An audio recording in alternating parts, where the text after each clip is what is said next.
Hello, everybody, and welcome to this week's edition of the X's and O's with Greg Cosell. That guy over there is Greg Cosell of NFL Films and ESPN's NFL Matchup. I am Doug Farrar of USA Today Sports Media Group and Touchdown Wire. And Greg, it is officially the off season. It is the so-called doldrums, where we're all, looking at other things and kind of getting our honey-do list put together. I know that's certainly in my case. And so this allows us to be a little more conceptual, which we like to do. We get into concepts and trends in the league. And this week, I wanted to talk about press coverage. I put together a list of the my 13 best press cornerbacks in the NFL over at Touchdown Wire. We'll put the link in the article accompanying this video and podcast. But you and I have discussed this a lot. And it's the sort of revolution back to press coverage. And we all know, like in the 60s, like hard man press coverage was the standard, and zone defense came in the late 60s and early 70s. A lot of guys were playing off. Now, with so much more quick game, there is more press coverage. So before we get into, all the other stuff we're going to talk about, why has there been sort of an internal revolution in press coverage in the NFL over the last, say, 4 to 5 years? Because the stats don't show it per se, and we'll get into that in a minute, but the mindset of coaches and executives and kind of where things are going, you're going to see a lot more press in the league, I think. Yeah, and I think, as you obviously wrote a book about it, but everything is cyclical in the National Football League when it comes to tactics and schematics and just philosophy of how to play. And I think where we are offensively, we have to start offensively because the defense is reacting now to what they're getting from offenses. So what we're seeing with offense is, number one, we're seeing an influx of RPOs. Okay, so RPOs, by their very nature, are quick game throws in the pass portion of RPOs. So the ball is coming out in the equivalent of three-step drop timing. Mm-hmm. Three-step drop timing is about 1.5, 1.6 seconds. So if the ball's going to come out that quick, you're not going to get to the quarterback. And certainly in an RPO situation, you're not, because there is a run element to it. And obviously you're not going to get just a defensive line with their ears pinned back going after the quarterback. You have to read the run too. Right. There's a run element to it. So the other factor now as well is just in general, in the passing game concepts that permeate the league, there's more what we would call quick game throws. Meaning three-step drop timing, quick five-step drop timing. And just so people understand, three-step drop timing means the ball is out in 1.5 or 1.6 seconds. Five-step drop timing means the ball comes out of the quarterback's hands in about 2.1 seconds. So it's very difficult for the pass rush to get there, particularly edge rushers, in that brief amount of time.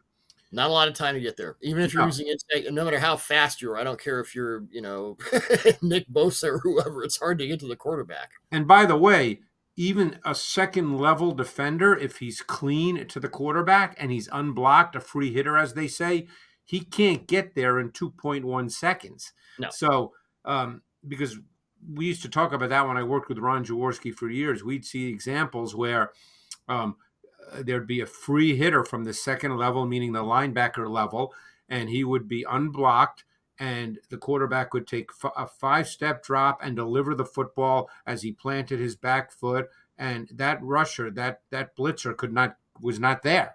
So The point being, the larger point now is, with the evolution of the passing game in the National Football League and the ball coming out quicker, if you can't get to the quarterback with your pass rush, how do you disrupt the timing of the passing game? Because that's what you have to do. You have to somehow disrupt the timing of the passing game. Can't let the guy stand back there like Ken Stabler in 1976 with a perfectly clean pocket and just rip you apart. It's not a matter of that. It's a matter of, the quarterback's going to be clean and comfortable, so now how do you disrupt the passing game? You have to disrupt receivers. Yep. So that's where press coverage, as an increasing factor, an increasing tactic on the defensive side of the ball, comes into play. Now, again, we this goes on because offenses also are responding by doing more motion, but we'll talk about that another time. But the Right. point is, not every team does motion, obviously, and there's certainly some teams that do more motion than others. But the point is, you have to try to disrupt receivers off the line of scrimmage to disrupt the passing game, and that's where press coverage comes into play. And that's why the ability to press has become an increasingly important trait for corners coming into the NFL, and why defensive coaches want their corners to be able to press. It's very difficult to really limit good passing teams if you don't have corners that at some point, and again, it's not every single snap, Doug, as we know, but Right. at some point, you have to be able to press. Well, let's use the Tennessee Titans as an object example. They signed or they traded for L'Jarius Sneed, then signed into a 4-year, $76.4 million extension with $55 million guaranteed. They signed Chidobe Awuzie, formerly of the Cowboys and Bengals. Very good press corner. They're keeping Roger McCreary around because they ran Carthon, the GM, who you and Buck Rising of Tennessee Radio talked to, described McCreary as a linebacker on first and second down. And he plays slot press really well, which we'll get into why that's difficult in its own way. But under former defensive coordinator Shane Bowen, Greg, last year the Titans were not big believers in press coverage. They had no cornerbacks in press on 63% of their snaps, the NFL's second highest rate behind the Panthers, 73%. They had one cornerback in press on 25% of their snaps. Only the Panthers had a lower rate at 23%. This is absolutely going to change. And when you and Buck spoke to Rand Carthon, and as I told you on the phone this week, these quotes have been living rent free in my head for a while because I think it's really cool how Rand Carthon, and is this his second year as the Titans Yes, GM?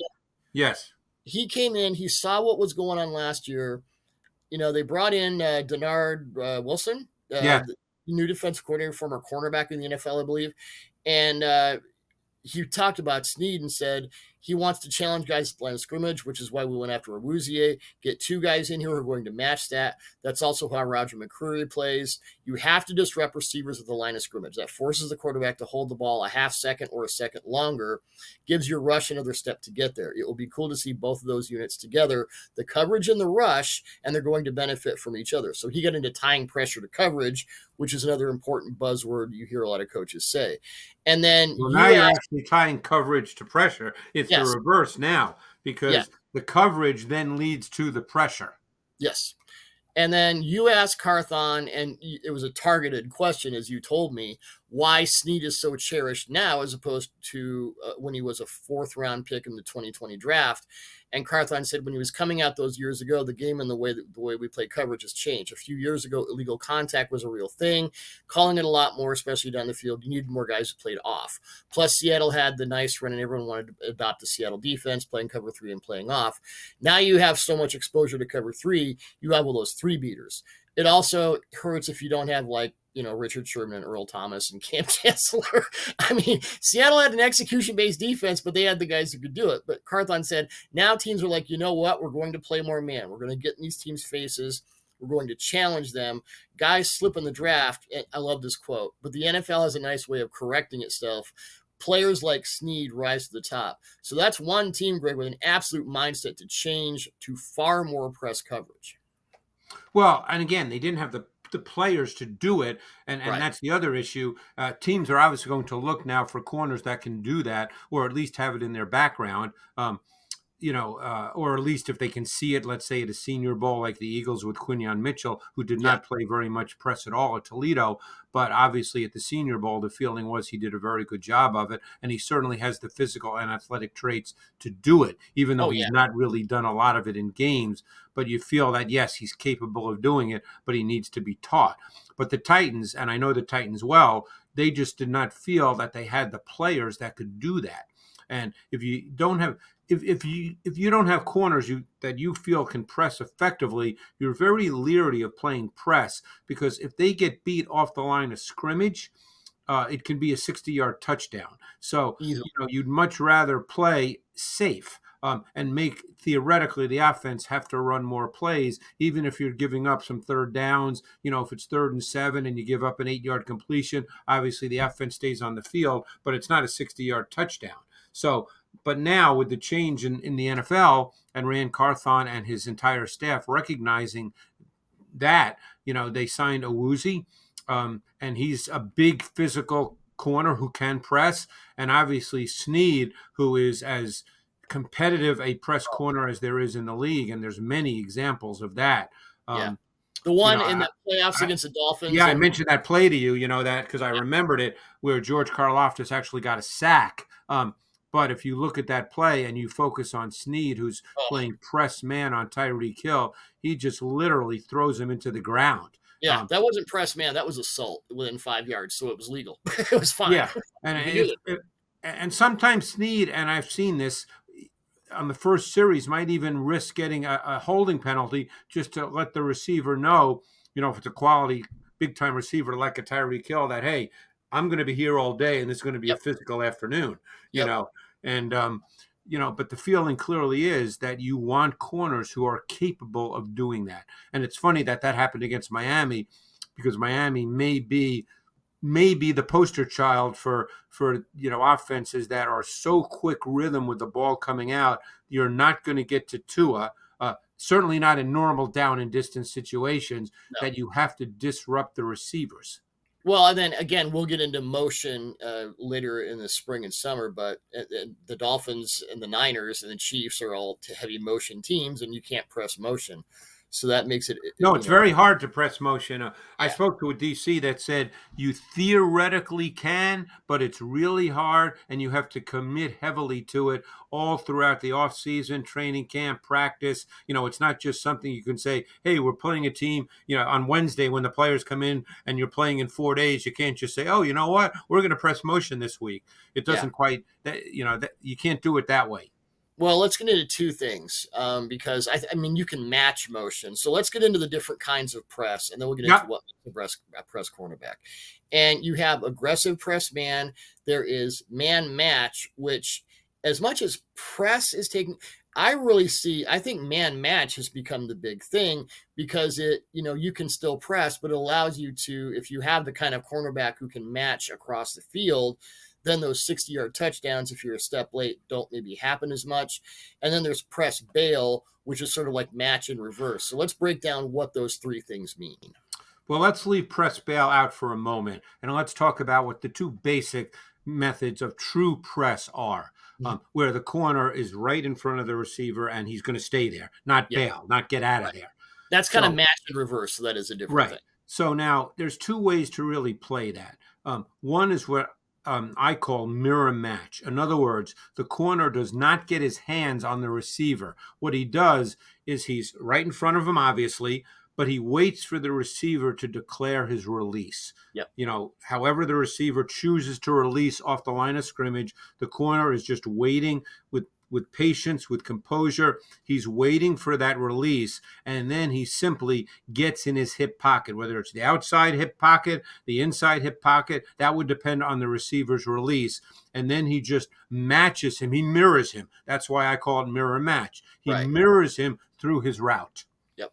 Now, And that's obviously, match whether you're in press or off, but for these purposes, it's really important.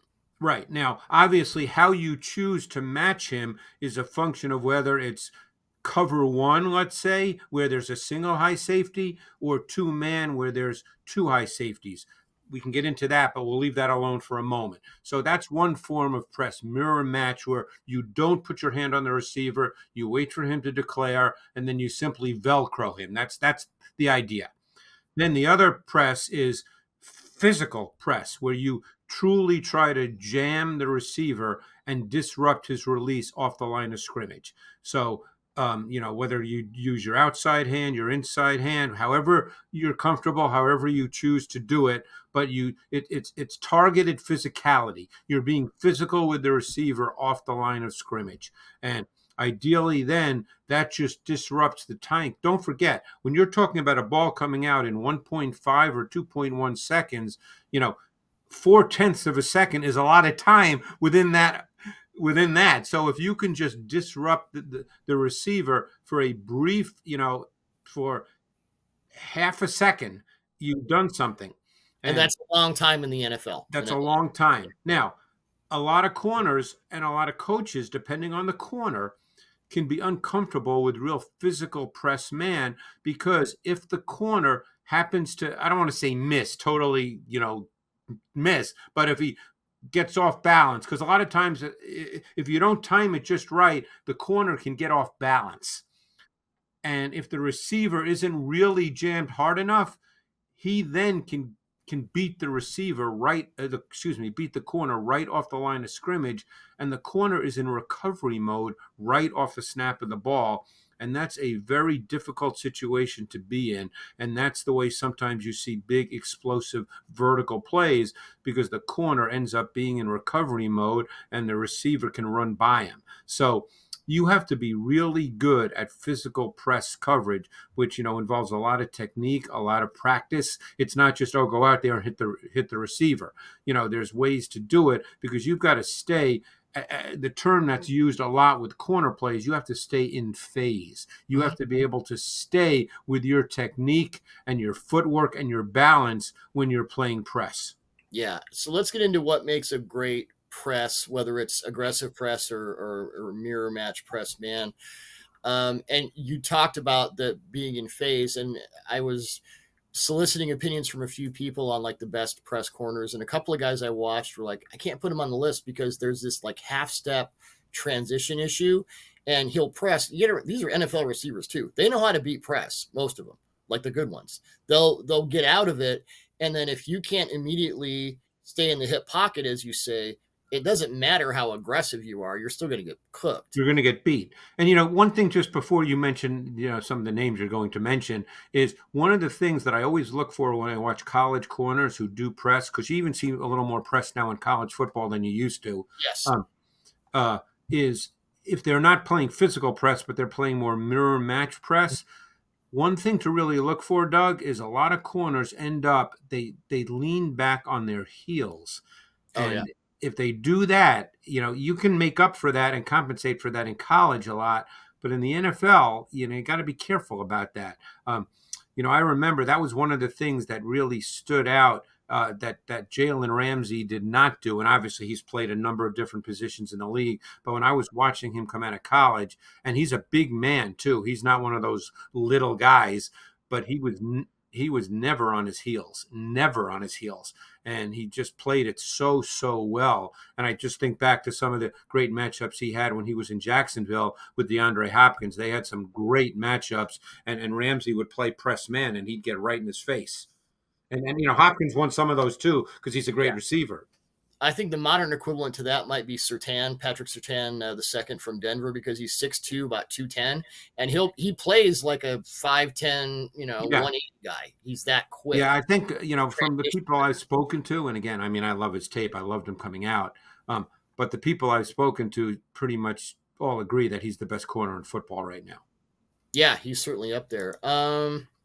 So if an NFL executive comes to you and says, because the draft cornerbacks this year, we talked about these guys: Terrion Arnold, who went to the Lions; Renando Green, who went to the 49ers, who played a ton of press for a long time; Max Melton from Rutgers, who went to the Cardinals. I think he's a really good match guy. Yeah. And Kool-Aid, McKinstry, who went to the Kool-Aid, Saints, who went to the Saints in the second because of round. course he did, because they play as much press as anyone. Yeah. Um, so when you're looking at a modern, we can go back to Willie Brown or Lester Hayes or whoever these guys were.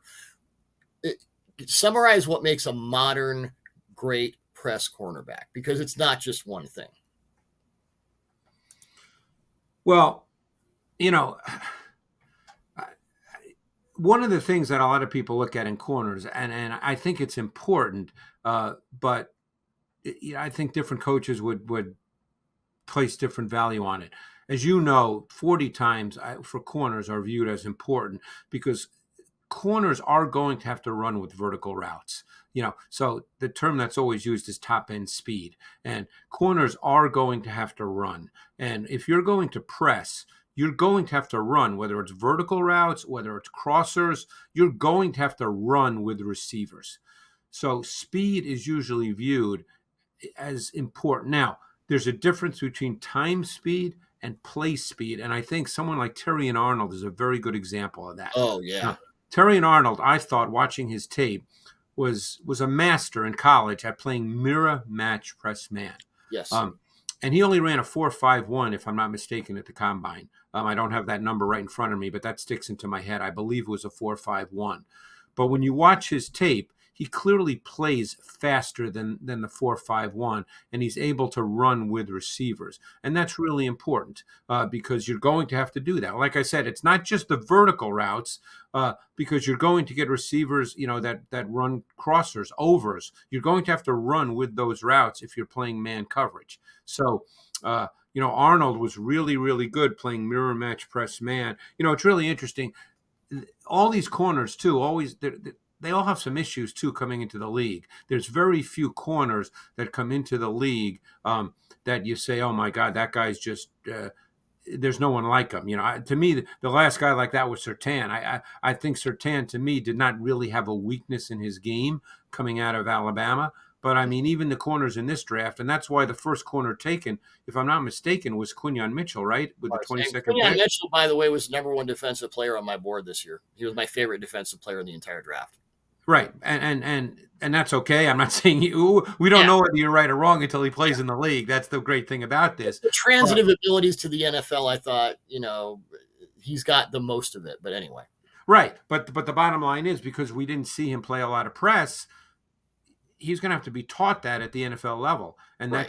that could take a little time. Could take a second, yeah. Yeah. Now I'm sure the Eagles would like to be in a position where he can start opposite Darius Slay, because based on the tape that he put out last year, James Bradbury does not look like an NFL starting corner anymore, certainly on the outside. So I'm sure the Eagles would really like him to be able to line up and be a starter from day one.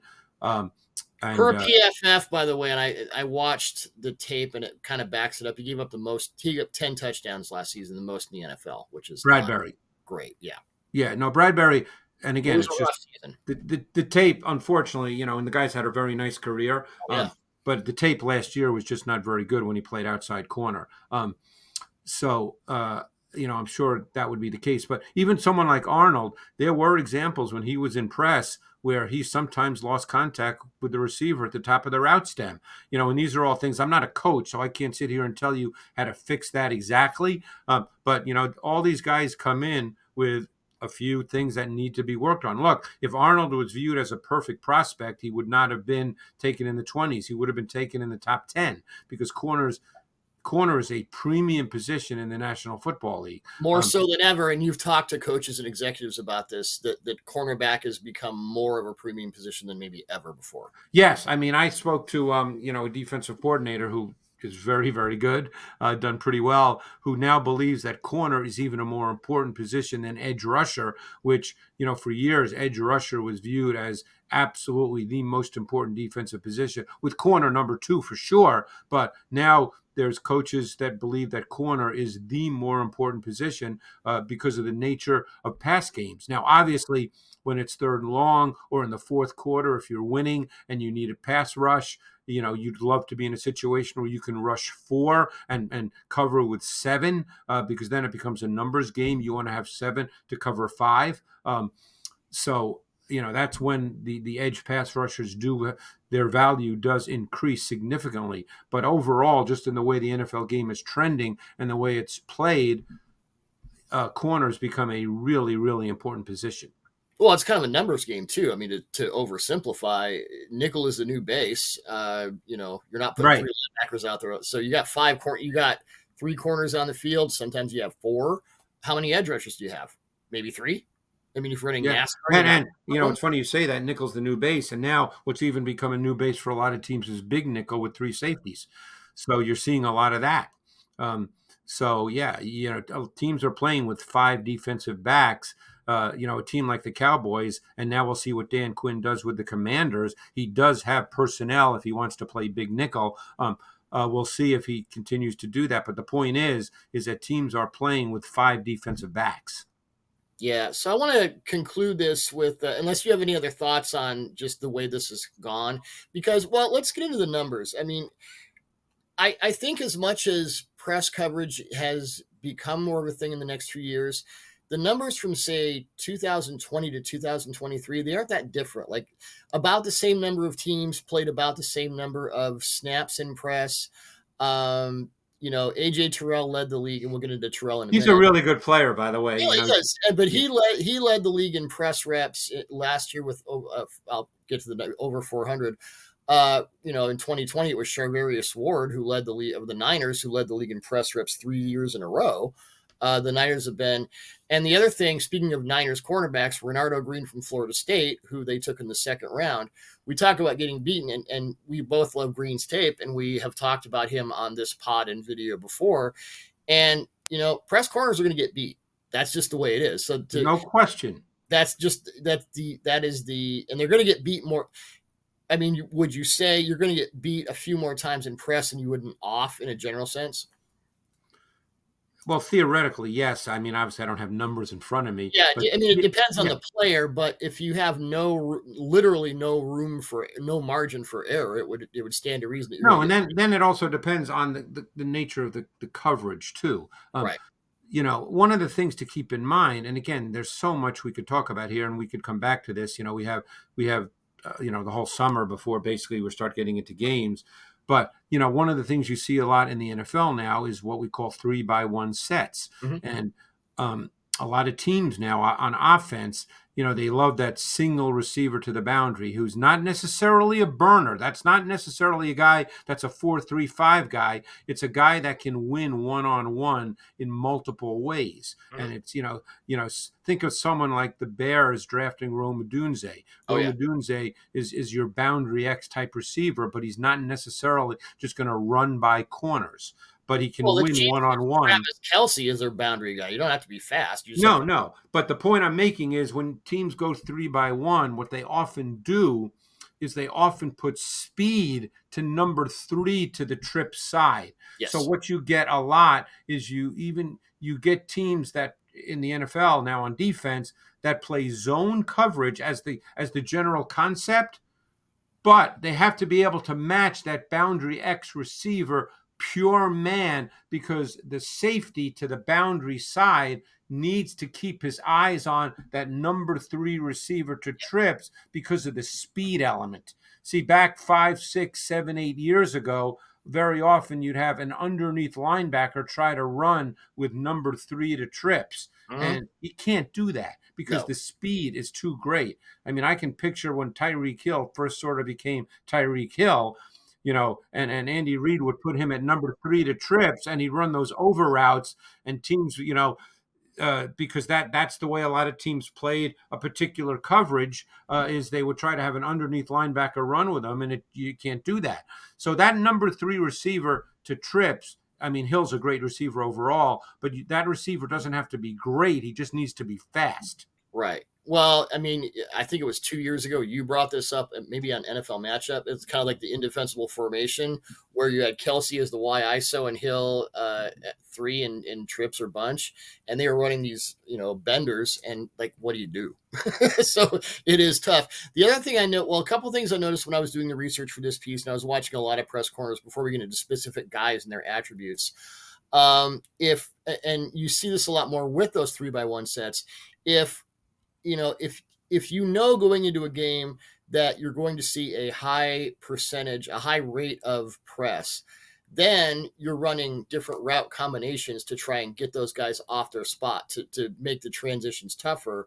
And there were a couple, and this to lead to mirror match press man. I would say, Greg, that for every one snap I saw of aggressive press corner play, and it was really Snead and Joey Porter Jr. were the two guys that stood out in just to get in your face and go. There were, for every one of those, there were 5 to 10 examples of mirror match press man. And I think that's really, I don't want to say it's the default setting for press, but I've seen that. I mean, I've seen a lot more match in the last 5 years, but that kind of what you call mirror match press man, I don't want to say default setting, but it really is, especially if you're going to be aggressive and whether you have one safety up or two, that to me has become sort of, it's risen in importance to kind of an exponential degree. Would you agree with that? Mirror match you're talking about? Yeah, I mean, yeah, I mean that's one of the forms of press that we spoke about for sure. And I think that that's become critical, that corners can play it, particularly outside corners, that they can play that. And God, there's so many different kinds of coverages, as far as overall coverages now. You talk to coaches and they'll tell you they've got 10 versions of this and 5 versions of this. And I always wonder, how do you coach all that? But that's a different question. But, Right. but yeah, no, I mean, you've got to be able to line up and you've got to be able to stay with receivers. And a lot of teams even, have sort of hybrid coverages where it might be zone to the wide side of the field and they play man to the boundary side. I Yeah. mean, there's all different kinds of coverages now, to show receivers and quarterbacks different looks, and just to create that half a second of hesitation, half a beat of hesitation. But our sort of larger point here, Doug, is that coverage very often now is first and then pressure, whereas Yes. the thought up until very recently was it all starts with pressure.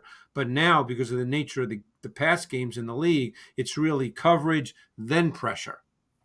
Let's go a little lightning round to conclude this week's show. My list of the best press cornerbacks in the NFL today. I want to start with L'Jarius Sneed, obviously. Last season, he pressed on 393 of his 1285 snaps, gave up 19 catches on 50 press targets for 4.4 yards per reception, 4 explosive plays, no picks, no touchdowns, but a lot of really unhappy receivers. Just beyond the mauling Tyreek Hill, what makes Sneed a really good press corner? What are the things about him that really stand out? Well, he's one of the ones that plays a lot of physical press. He Yes. wants to jam you off the line of scrimmage, and obviously you have 5 yards to be physical. He's physical within those 5 yards. There was a play in the Super Bowl against Deebo Samuel that just popped into my head. I think Samuel was tight to the formation on the right side of the formation, and I can't remember whether it was second or third down, but he just normally you don't see that kind of physical press when a receiver is so tight to the formation, but he did it and he knocked away a pass. But he's an example of someone who's plays physical press with a swagger. He's competitive. He's feisty. I mean, he's a pain in the ass. That's what he wants to be. And like I said, he's willing to take a penalty or two. Obviously he's a smart player. He's not going to take it in a critical situation. But early in a game, he's willing to do that just to Yep. let you know that it's going to be a tough day. Yep. I'm going to be in your face all day long.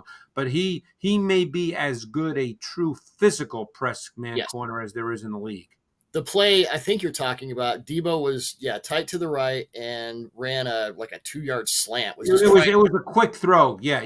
But It he was was I don't know if it was a slant or a crosser because Snead disrupted the route to the point where you couldn't really tell what the route was. And correct. wham, gave him a big Yeah. spot and it was all over. And Yeah. that's against Deebo Samuel, who's a pretty physical guy himself. So He's that's very physical, but Snead. I mean, that's just the way Snead plays. And the other thing about Snead, and one reason why the Titans signed him, I'm sure, is guys like that bring a swagger to your whole defense. yes. And defense is look, obviously everything is about technique, fundamentals, doing things the right way, but there's also on the defensive side of the ball a swagger, a competitiveness that every coach wants. They want you to use the terms, dogs. They want guys with grit. They want guys who are nasty. Snead fits that role. Well, being up here in Seattle, I got to know Richard Sherman pretty well. And yes, it's about technique, but absolutely, when you've got that many dogs on a defense, it really helps. AJ Terrell of the Falcons played more snaps in press than any other cornerback in 2023, 413 snaps. When targeted in press or mirror match, allowed 25 catches on 50 targets, 5.6 yards per reception, 4 explosive plays, 2 picks, 3 touchdowns. And I wouldn't say that, Terrell can press, but to me, and I obviously want to know what you think, he has the match coverage capabilities to run with receivers all over the field after he's pressed them at the line. So Yeah. even if you're able to shake his press, you're not out of the woods because he is a great match corner.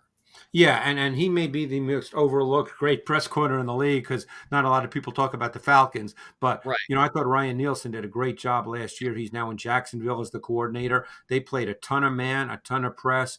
Terrell's They got played length. more press than any other team last year. Yeah. They were a fun defense to watch, I thought. I mean, I wouldn't say I watched all 17 games, but I probably watched 13 or 14. They were actually a fun defense to watch, I thought. But anyway, Terrell's got one thing that does really help impress you. Asked me about traits and attributes. He's got length. Yes. And I think that's, you just mentioned Richard Sherman, and he wasn't necessarily a press corner because they played cover three, and he didn't press a ton. But But when he did, he was a yeah, pterodactyl. I yeah, mean, he was just a but long guy. length is a big factor. And by the way, it's one reason I can tell you that the Eagles took Quinyon Mitchell over Terry and Arnold because he's Yes. a bigger man.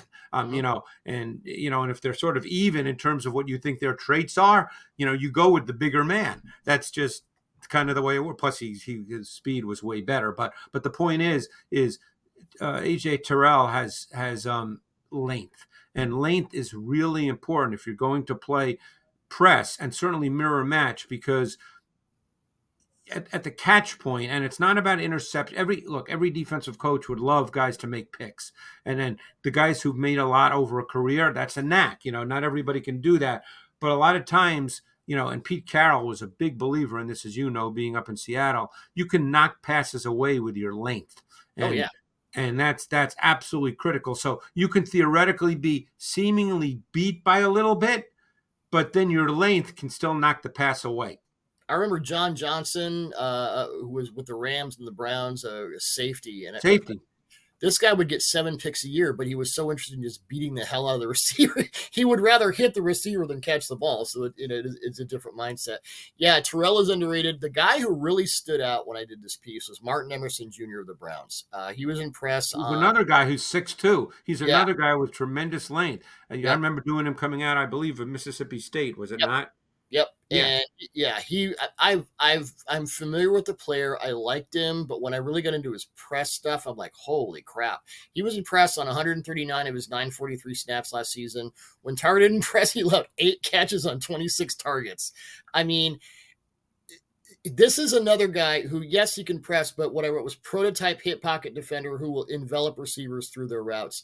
You can't really shake him with angles consistently. So once he's pressed you, even if you beat him, even if he is not able to disrupt the route, good luck getting away from him. And the more I watched Emerson, I'm like, boy, nobody talks about Martin Emerson, and the Browns defense was really fun to watch under Jim Schwartz. But this guy, as a press defender, wow, I was. Yeah, no, and again, a classic case, length 6'2".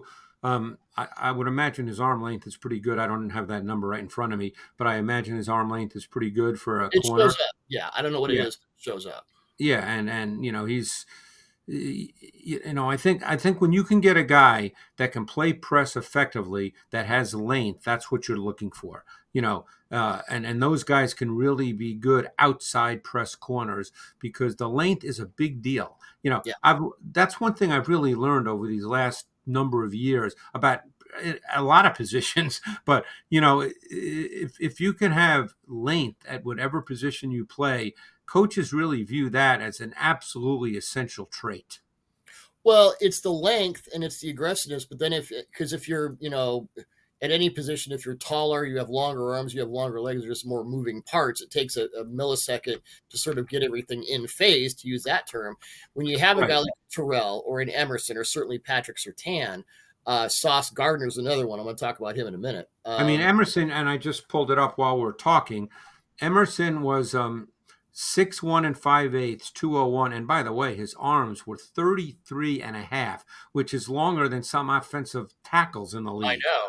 Put So 100 pounds on him and put him at left tackle. I mean, Jeez. so you're dealing with a guy that is, and again, that makes up for the fact that he's a 4'5", 240 guy, which, when it comes to corners, most people would say, oh, well, that's not quite what you want. But when you're that long, and he is a good athlete, but, he's just not a straight line burner. And it's what's interesting too is his vertical jump wasn't anything special, so he wasn't in the athletic testing measurables, he wasn't high level, which is probably why he was not a first round pick.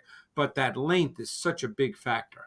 Well, wingspan 94th percentile, arm length 96th percentile, hand size 97th percentile. Yeah. But his 10-yard split was 69th percentile and his 40-yard dash was 35th.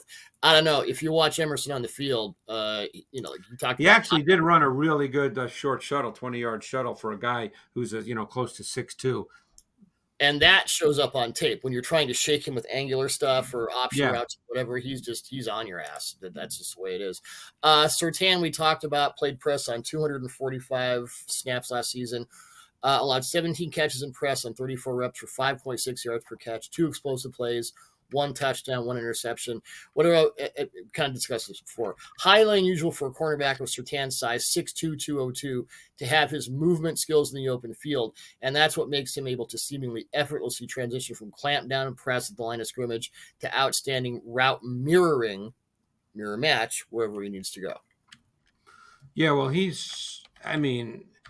to me, he's the best corner in the game. I mean, Right. the thing about Patrick Surtain, I guess he's a junior, is he's 2. yeah, is he just looks so comfortable. Like it looks easy, Right. and that's just a rare trait because, like you said, you're dealing with a guy that's 6'2", and he's got long arms as well. Now he had a phenomenal vertical jump, and he did run a 4.4 40. So, he just makes it look easy. It doesn't look like he's working hard to play the corner position, and we know how hard it is. Yeah. Let's get to Sauce Gardner. When your nickname is Sauce, Greg, you are obviously known for staying tight on opposing receivers, so it's no surprise that Ahmad Gardner would rank higher on our list. Last season, he was impressed on just 184 of the snaps, but when he allowed 10 catches on 22 press targets, 3.5 yards per reception, no explosive plays, no touchdowns, no picks. He can play excellent press from the slot, which is what I wanted to bring up. I remember asking Sherm a lot of, what's hard about playing slot? And he said the boundary is no longer your friend. So slot press, now it's not just, it's a smaller guy. He might be quicker than you, big. You've got option routes. You've got two-way goes. You've got all this stuff going on. I was tremendously impressed. Now, McCreary from the Titans showed up in this, but Gardner playing press slot, and he is almost 6'3", 190. That's unusual. So just your thoughts on Gardner as an overall press and man player. We all know he's great, but what really stood out to me is how well he was able to press and then match. He wasn't just an enforcer, he was a technician. No, I mean, but what's the defining feature of all these guys we've talked about is their length. Yep. That's you're dealing with another guy that's 6'3". When he was at Cincinnati in college, he played boundary corner, and he basically played zero man on a ton of snaps, and he would play press. So he had a ton of press experience coming into the league. So this wasn't new to him. But again, we're dealing with length now, and length has become a really, really big deal for a lot of corners. And I think people are willing, assuming it's not really a problem, to live with big corners, even if they're 40 times or not what they might be. There's guys who'll be in this next year's draft who are going to be like that. There's a kid from Arizona, I think is Tacario Davis, I believe his name is, who's 6'3", 6'4". He's going to be in that range. I have no idea what his 40 time is, but, people really like, even Will Johnson, Michigan, Morrison from Notre Dame. These are bigger corners. They're all over 6 feet, 6'1", 6'2". I think that's what you're looking for nowadays because, number one, they tend to have longer arms. They tend to be able to play with more physicality. And if they can play mirror match effectively, then you've got pretty much the whole package. Yep. Our final guy, and it's funny, I just looked up Joey Porter Jr. and well, there's another guy that's 6'2". Well, yes, 6'2 and a half, 193. Yeah. I'm looking on Mock Draftable, and his closest testing comparisons were Ahmad Gardner and Martin Emerson. So there you go. And before, and they took, I'm blanking the other guy who was hurt a lot, and they drafted him in the 6th round, the Steelers. Sorry. You're talking about the kid from Purdue? Look it up. Was it Trice? Corey Trice, Purdue. From Purdue, right? Great tape, got hurt a lot. He had like 3rd round tape. He got taken in the 2nd round. Yeah, but another guy that was 6'3". Yeah, and press. And Mike Tomlin said after they took Porter and Trice in last year's not this year's draft, but the 2023 draft. Like, we played a lot of press last year and we didn't do it very well. So we got these guys. And Porter came in and he nailed it.